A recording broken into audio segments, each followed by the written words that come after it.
আসসালামু আলাইকুম বন্ধুরা, আশা করি সকলে আল্লাহর রহমতে ভালো আছেন, সুস্থ আছেন। বাংলাদেশ শিশু হাসপাতাল ও ইনস্টিটিউট, যেটিকে আমরা ঢাকা শিশু হাসপাতাল বলে চিনে থাকি, এখানে একটি বড় নিয়োগ বিজ্ঞপ্তি প্রকাশ করা হয়েছে নার্সিংয়ে। সিনিয়র স্টাফ নার্স পদে ১৭৫ জন এবং সিনিয়র স্টাফ নার্স শিশু কার্ডিয়াক পদে ৩০ জনের নিয়োগ বিজ্ঞপ্তি প্রকাশ করা হয়েছে। উভয় পদে শিক্ষাগত যোগ্যতার প্রয়োজন হবে diploma in nursing science and midwifery অথবা বিএসসি ইন নার্সিং ডিগ্রি। তো এখানে আপনারা যারা ১৮ থেকে ৩০ বছর বয়সী আছেন, পুরুষ এবং মহিলা প্রার্থী উভয় আবেদন করতে পারবেন। আপনারা এখানে আবেদন করতে হবে ১৫/১/২০২২ এই সময়ের ভিতরে আবেদন করতে হবে। আর আবেদন ফর্মটি আপনারা ডাউনলোড করতে পারবেন শিশু হসপিটালের নির্দিষ্ট যে ওয়েবসাইটটি আছে www.dsh.org.bd। তো এই ভিডিওতে আমি বিস্তারিত দেখিয়ে দেওয়ার চেষ্টা করব এখানে আপনারা আবেদন ফর্মে কিভাবে আপনারা আবেদন ফর্মটি সঠিকভাবে পূরণ করবেন এবং সাথে এই আবেদন ফর্মটি আপনারা কোথায় পাবেন এবং আবেদনের যেসব শর্তাবলীগুলো আছে, যেগুলো নিয়োগ বিজ্ঞপ্তিতেও আছে, সাথে এখানে ফর্মের মধ্যেও আছে, উল্লেখ করা আছে, এগুলো নিয়ে আমরা বিস্তারিত আলোচনা করার চেষ্টা করব। সবার আগে দেখিয়ে দিচ্ছি এই আবেদন ফর্মটি আপনারা কোথায় পাবেন। এখানে শিশু হসপিটাল যে ওয়েবসাইটটি আছে dsh.org.bd, এই ওয়েবসাইটে এসে আপনারা জব অ্যাপ্লিকেশনে এখানে অ্যাপ্লিকেশন ফর্মটি পেয়ে যাবেন। Application form senior staff nurse, এখানে ক্লিক করলে আপনারা আবেদন ফর্মটি পেয়ে যাবেন। আপনারা ডাউনলোড করে প্রিন্ট আউট করে আপনারা এটি হাতেও পূরণ করতে পারেন, সাথে আপনারা চাইলে কম্পিউটারাইজডও করতে পারেন। তো আমরা দেখে নিই কীভাবে এই আবেদন ফর্মটি আপনারা পূরণ করবেন। ভিডিও শুরু করার আগে আপনাদের কাছে একটি রিকোয়েস্ট, যারা এই চ্যানেলের নতুন দর্শক এবং যারা চ্যানেলটি এখন পর্যন্ত সাবস্ক্রাইব করেননি, তারা চ্যানেলটি সাবস্ক্রাইব করে নেবেন এবং পাশে থাকা বেল আইকনে ক্লিক দিয়ে রাখবেন। এতে করে যখনই এই চ্যানেলে নার্সিং রিলেটেড কোনো ভিডিও আপলোড করা হবে, সবার আগে এই নোটিফিকেশন চলে যাবে আপনার কাছে। তো বন্ধুরা, আমরা ফর্মে ফিরে যাই। সবার আগে আমরা দেখতে পাচ্ছি এটি হচ্ছে ফর্মটি। এই ফর্মটি আমরা কিভাবে পূরণ করে এটি দেখব। সবার প্রথমেই আছে পূর্ণ নাম স্পষ্ট অক্ষরে বাংলায় এবং ইংলিশে অবশ্যই আপনারা ক্যাপিটাল লেটারে লিখবেন। নিজের নাম, নিজের বাবার নাম, আর যারা বিবাহিত তাদের স্বামীর নাম লিখবেন অবশ্যই। তারপর মায়ের নাম, এরপর আসছে জন্ম তারিখটা আপনারা আপনাদের ভোটার আইডি কার্ড দেখে বা জন্ম নিবন্ধন দেখে ভালোভাবে লিখবেন অবশ্যই। এরপর আপনাদের জন্ম তারিখ অনুযায়ী আপনার এখন বর্তমান বয়স কত, আপনি যেই দিনে আবেদন করছেন, সাপোজ আপনি যদি আজকে ২ তারিখে আবেদন করে থাকেন, তাহলে ২ তারিখে আপনার বয়স কত দিন দাঁড়াবে সেটি আপনি এখানে লিখবেন। তো এটি কিভাবে লিখবেন সেটি আপনারা এইজ ক্যালকুলেটর ইউজ করতে পারেন। এইজ ক্যালকুলেটর ইউজ করে আপনারা আপনাদের বয়স বের করতে পারেন। অবশ্যই এসএসসি সনদ অনুযায়ী আপনারা বের করবেন। এরপরে আছে জাতীয় পরিচয়পত্র নাম্বার, অবশ্যই দেখে লিখবেন। স্থায়ী ঠিকানা, আপনাদের স্থায়ী ঠিকানাগুলো লিখে দিবেন, প্রথমে বাংলাতে, এরপরে ইংলিশে ক্যাপিটাল লেটারে লিখবেন। আপনারা এই ফর্মটি আপনারা নিজ হাতেও পূরণ করতে পারেন, চাইলে আপনারা কম্পিউটারাইজডও করতে পারেন। এরপরে যোগাযোগের ঠিকানা আপনি আপনার পার্মানেন্ট অ্যাড্রেসও দিয়ে দিতে পারেন, চাইলে আপনি আপনার প্রেজেন্ট অ্যাড্রেসও দিয়ে দিতে পারেন। এরপরে টেলিফোন নাম্বার, আপনাদের ইমেল থেকে থাকলে ইমেল দিয়ে দিবেন। বৈবাহিক অবস্থা, যাদের বিয়ে হয়েছে তারা বিবাহিত লিখবেন, যাদের বিয়ে হয়নি তারা অবিবাহিত লিখতে পারেন। এখানে ফর্মের মধ্যে বিবাহিত অবিবাহিত দুটোই লেখা আছে, আপনারা যে কোনো একটাতে টিক চিহ্ন দিতে পারেন, অথবা আপনারা যদি কম্পিউটারাইজ করেন তাহলে যে কোনো একটা কেটে দিবেন। এরপরে আমরা দেখে নিই কী আছে। এরপরেই আছে নাগরিকত্ব, বাংলাদেশি, ধর্ম আপনাদের নিজ ধর্ম লিখে নেবেন। 2.1 যে পয়েন্টটি আছে, সরকারি, আধা সরকারি অথবা স্বায়ত্তশাসিত বা বেসরকারি সংস্থায় নিযুক্ত থাকিলে পদের নাম সহ চাকরির সংক্ষিপ্ত বিবরণ। এখানে বলা হয়েছে আপনি এখন বর্তমানে যে হসপিটালে কর্মরত আছেন সেই হসপিটালের নাম মূলত লেখার জন্য এবং কি পদে কর্মরত আছেন, কতদিন কর্মরত আছেন এটি লেখার জন্য। এখানে আপনি আপনার পুরো এক্সপিরিয়েন্স লেখার দরকার নেই, পুরো অভিজ্ঞতা লেখার দরকার নেই, সেটির জন্য আলাদা একটি পার্ট আছে। তো এখানে আমি লিখেছি ইম্পেরিয়াল হাসপাতাল পাহাড়তলী চট্টগ্রামে সিনিয়র স্টাফ নার্স পদে 1 বছর যাবৎ কর্মরত আছি। তো এটি আপনারা আপনাদের যে বর্তমান যে হসপিটালটি আছে, যে হসপিটাল আপনারা কর্মরত আছেন সেই হসপিটালের নামগুলো এখানে উল্লেখ করে দিবেন। এরপরেই আছে শিক্ষাগত যোগ্যতার বিবরণ। এখানে 4টি ভাগ আছে, এসএসসি, এইচএসসি, ডিপ্লোমা, সাথে হচ্ছে 4 বছর মেয়াদি basic BSc in nursing pass. এখানে আপনারা 4 বছর মেয়াদি, এখানে তারা একটি ভুল লিখেছে, 4 বছর মেয়াদি ডিপ্লোমা ইন নার্সিং সায়েন্স ও মিডওয়াইফারি, এটি তাদের ফর্মেই আছে, diploma in nursing science and midwifery. তো 4 বছর মেয়াদি আপনারা এটা কেটে দিবেন। আপনারা এটা যদি কম্পিউটারাইজ করেন তাহলে অবশ্যই এটা কেটে দিবেন। 3 বছর মেয়াদি diploma in nursing science and midwifery আপনারা এটি কেটে দিবেন।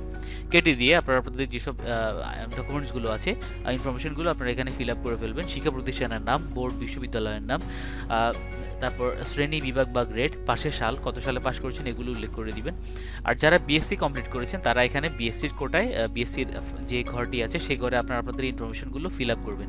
এরপরেই আছে অভিজ্ঞতার বিস্তারিত বিবরণ। একটু আগে আমরা দেখেছি যে কোনো প্রতিষ্ঠানে নিযুক্ত থাকিলে সেটি লেখার জন্য। তো এটি হচ্ছে যেটি আপনি রানিং কোনো হসপিটালে কাজ করছেন সেটি এখানে উল্লেখ করবেন, এবং এবং এর বাইরে যদি আপনার কোনো অভিজ্ঞতা থেকে থাকে তাহলে আপনি এখানে উল্লেখ করবেন অভিজ্ঞতার বিস্তারিত বিবরণ। যদি কোনো অভিজ্ঞতা এর বাইরে না থেকে থাকে তাহলে আপনি এখানে যেটি লিখেছেন সেম কথাটি আপনি আবার এখানেও লিখে দিবেন। এখানে 1, 2, 3 এভাবে সিরিয়াল ওয়াইজ দিবেন। কীভাবে লিখবেন সেটি আমি এখানে লিখে দিয়েছি। অনাবিল হাসপাতাল অ্যান্ড ডায়াগনস্টিক সেন্টারে স্টাফ নার্স পদে 7 মাস কর্মরত ছিলাম। আপনি এভাবে ঠিক 1, 2, 3 সিরিয়াল, যাদের অভিজ্ঞতা 5 বা 6টি হসপিটালে তারা এভাবে সিরিয়াল ওয়াইজ লিখতে পারেন। এরপরেই আছে বাংলাদেশ নার্সিং ও মিডওয়াইফারি কাউন্সিল রেজিস্ট্রেশন নাম্বার উল্লেখ করবেন। আর এই তারিখটা হচ্ছে এক্সপায়ারি ডেটটা, এই তারিখটা হচ্ছে মূলত আপনার ইস্যুর তারিখ। আপনাকে কবে রেজিস্ট্রেশনটি আপনাকে ইস্যু করা হয়েছে কাউন্সিল থেকে, আপনি সেই তারিখটি এখানে উল্লেখ করবেন। এখানে 1/11/2020 লিখেছি। আপনারা যারা 21-এ রেজিস্ট্রেশন পেয়েছেন তারা হয়তো বা 1/11/2021 পেতে পারেন আপনাদের ডেটে। রেজিস্ট্রেশন পেপারে আপনারা এই ডেট হয়তো বা দেখতে পারেন। তো এটি আপনাদের রেজিস্ট্রেশন RN কপিতে আপনারা পেয়ে যাবেন, এটি এখানে উল্লেখ করে দিবেন। প্রার্থী সম্বন্ধে অবহিত কিন্তু আত্মীয় নন এমন 2 জন বিশিষ্ট ব্যক্তি, এটি হচ্ছে মূলত রেফারেন্স। আপনাদের সিভিতে যাদের রেফারেন্স দিয়ে থাকেন আপনারা সেটি এখানে উল্লেখ করে দিতে পারেন। এখানে মোবাইল নাম্বারের কোনো অপশন নেই, শুধু ঠিকানা, পেশা, পদবী, ব্যক্তির নাম, এগুলো আপনারা এখানে দিতে পারেন। তো এরপরেই আছে 6 নম্বর পয়েন্ট যেটি পে অর্ডার অথবা ব্যাংক ড্রাফট নাম্বার। এটি আপনার ব্যাংক ড্রাফট নাম্বার, যেটি ব্যাংক ড্রাফটের ডান কোনায় থাকবে উপরে, আপনারা এটি দেখে লিখে দিবেন। এবং কোন ব্যাংক থেকে আপনারা এটি ব্যাংক ড্রাফটটি করেছেন সেটি আপনারা উল্লেখ করে দিবেন। কোন শাখা থেকে করেছেন এবং কত তারিখে করেছেন এটি আপনারা উল্লেখ করে দিবেন। সবগুলোই ব্যাংক ড্রাফটে বিস্তারিত থাকবে। এটি আমরা ফ্রেশ একটু দেখে নিই। এই যে পে অর্ডার অথবা ব্যাংক ড্রাফট নাম্বার, ব্যাংকের নাম, শাখার নাম, তারিখ। তো এরপরে যেটি আছে সেটি হচ্ছে ঘোষণাপত্র, অর্থাৎ আপনি অঙ্গীকার করছেন, এত দ্বারা আমি শপথপূর্বক ঘোষণা করিতেছি যে এই আবেদনপত্রে লিখিত সমস্ত ইনফরমেশনগুলো সব সত্য। তো এখানে আপনি আপনার তারিখ দিয়ে দিবেন, আপনি কত তারিখে আবেদন করছেন সেই তারিখটি এখানে উল্লেখ করে দিবেন। আপনার স্বাক্ষর এখানে দিয়ে দিবেন, আপনার নিজের নাম অথবা এমনি যারা ইনিশিয়াল সাইন ইউজ করেন তারা এখানে স্বাক্ষর দিয়ে দিবেন।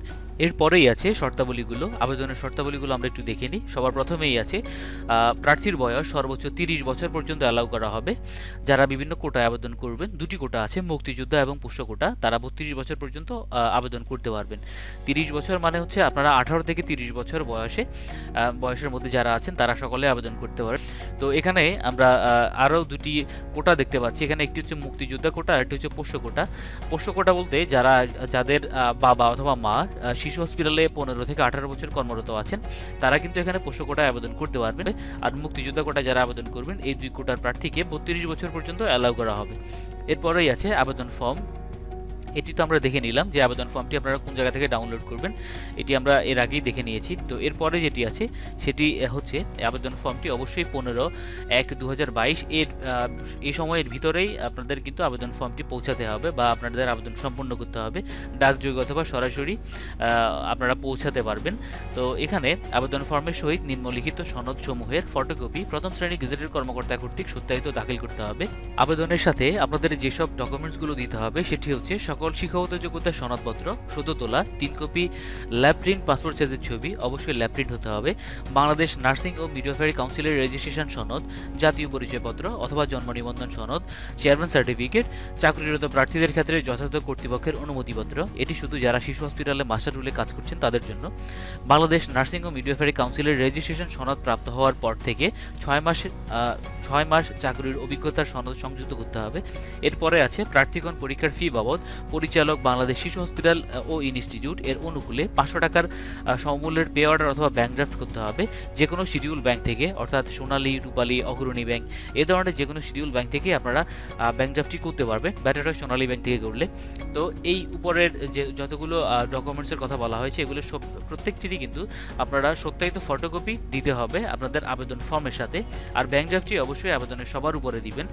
এরপরে আছে মুক্তিযোদ্ধা বা পোষ্য প্রার্থীদের ক্ষেত্রে সংশ্লিষ্ট সনদপত্র। যারা এই 2 কোটায় আবেদন করতে চাচ্ছেন তারা অবশ্যই ডকুমেন্টসগুলো দেখাতে হবে বা ডকুমেন্টসগুলো আবেদনের সাথে সংযুক্ত করতে হবে। এরপরে আছে শিশু রোগী সেবায় অভিজ্ঞ সম্পন্ন প্রার্থীদের অগ্রাধিকার দেওয়া হবে।